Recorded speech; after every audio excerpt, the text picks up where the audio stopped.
اعوذ باللہ من الشیطان الرجیم۔ اسلامی عقائد میں سب سے پہلا عقیدہ توحید کا ہے۔ توحید کی لغوی معنی ہے ایک جاننا، یکتا جاننا۔ دین کے اسلام میں اس سے مراد یہ ہے کہ سب سے اعلیٰ و برتر ساری کائنات کے خالق و مالک ہستی کی واحد و یکتا ہونے پر ایمان لانا اور صرف اسی کی عبادت کرنا۔ حضرت آدم علیہ السلام سے لے کر خاتم المرسلین حضرت محمد صلی اللہ علیہ وآلہ وسلم تک جتنے بھی پیغمبر تشریف لائے، سب نے لوگوں کو توحید کی تبلیغ کی اور انہیں بتایا کہ کائنات کی تمام اشیاء اللہ ہی کی مخلوق ہیں اور سبھی اس کے عاجز بندے ہیں، اس لیے صرف اللہ ہی کی عبادت کرنی چاہیے اور اس کے احکام کو ماننا چاہیے۔ جب بھی ہم کسی چیز کو دیکھتے ہیں تو ہمارے ذہن میں یہ خیال آتا ہے کہ اسے کس نے بنایا ہے۔ جیسے مکان کو دیکھیں تو تصور میں آتا ہے کہ اسے کسی معمار نے بنایا ہے، اور گھڑی کو دیکھیں تو گھڑی ساز کا خیال آتا ہے۔ ہمیں تصور بھی نہیں کر سکتے کہ کوئی شے کسی کے بنانے کے بغیر ہی بن گئی ہے۔ اسی طرح جب کائنات پر غور کرتے ہیں تو اس کے خالق پر ہمارا دھیان جاتا ہے، اور واضح سی بات ہے کہ اس قدر منظم و مرتوب جہاں کسی بنانے والے کے بغیر خود بخود تو نہیں بن سکتا۔ اللہ تعالیٰ قرآن مجید میں سورہ ابراہیم آیت نمبر 10 میں فرمان کرتے ہیں، کیا اللہ میں شبہ ہے کہ جس نے بنائے آسمان اور زمین؟ پھر سورہ ملک میں آتا ہے، کہیں وہی اللہ ہے جس نے 7 آسمان تہ بتہ پیدا کیے، رحمان کی صفت صنعت میں کوئی فطور نہ دیکھے گا، سو تو پھر نگاہ ڈال کر دیکھ لے، کہیں تجھ کو کوئی خلل نظر آتا ہے؟ پھر بار بار نگاہ ڈال کر دیکھ، لوٹ آئے گی تیری پاس نگاہ تھکی ماندی۔ پھر ایک اور جگہ پر سورہ یاسین میں اللہ تعالیٰ فرماتے ہیں کہ نہ آفتاب کی مجال ہے کہ چاند کو جا پکڑے، اور نہ رات دن سے پہلے آ سکتی ہے، اور سب ایک ہی دائرے میں تیر رہے ہیں۔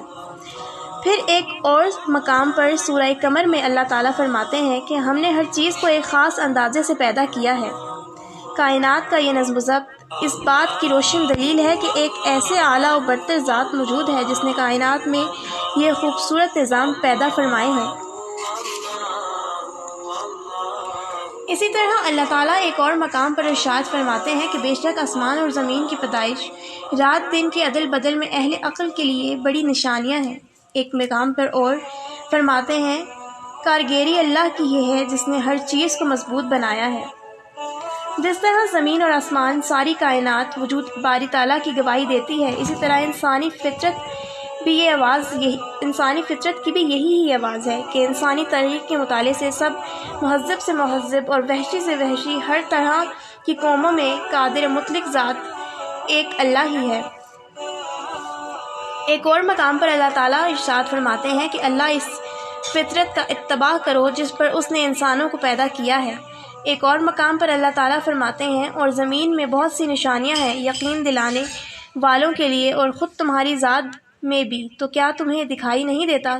کائنات کو بنانے والی اعلیٰ و برتر ہستی صرف ایک ہی ہے۔ انسان کی صحیح سوچ اسے اس نتیجے پر پہنچاتی ہے، کیونکہ اگر ایک سے زائد خدا ہوتے تو ان کے باہمی تصادم کی وجہ سے کائنات کا یہ نظام ایک لمحہ بھی قائم نہ رہ سکتا۔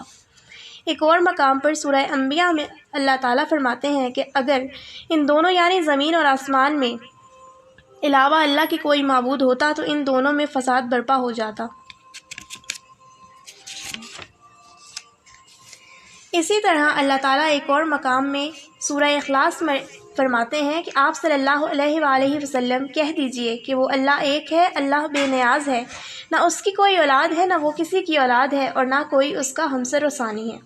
صفات باری تعالیٰ یکتائی کا مفہوم یہ ہے کہ اللہ تعالیٰ ایسی صفات کا کاملہ کا مالک ہے جو کسی اور فرد میں موجود نہیں۔ وہ اپنی قدرت، علم و قدرت اور ارادہ، سمع بصر ہر صفت میں یکتا اور بے مثل ہے۔ ایک مقام پر اللہ تعالیٰ ارشاد فرماتے ہیں کہ بے شک شرک بڑا ظلم ہے۔ ایک اور جگہ پر فرماتے ہیں کہ اللہ تعالیٰ یہ بات معاف نہیں کرتا کہ ایک کے ساتھ کسی کو بھی شرک بنایا جائے، لیکن اس کے علاوہ جس کسی کو بھی چاہے گا بخش دے گا۔ شرک کے لغوی معنی ہے حصہ داری اور سانجھے پن کا، یعنی اللہ تعالیٰ یکتا ہے اور وہ ان کے ساتھ کسی کو بھی شریک ٹھہرانا یا ان کے برابر ٹھہرانا شرک کے زمرے میں آتا ہے۔ اللہ تعالیٰ ہم سب کو نیک ہدایت دیں اور اپنے ہی اوپر ایمان لانے کی توفیق عطا فرمائیں۔ جزاک اللہ۔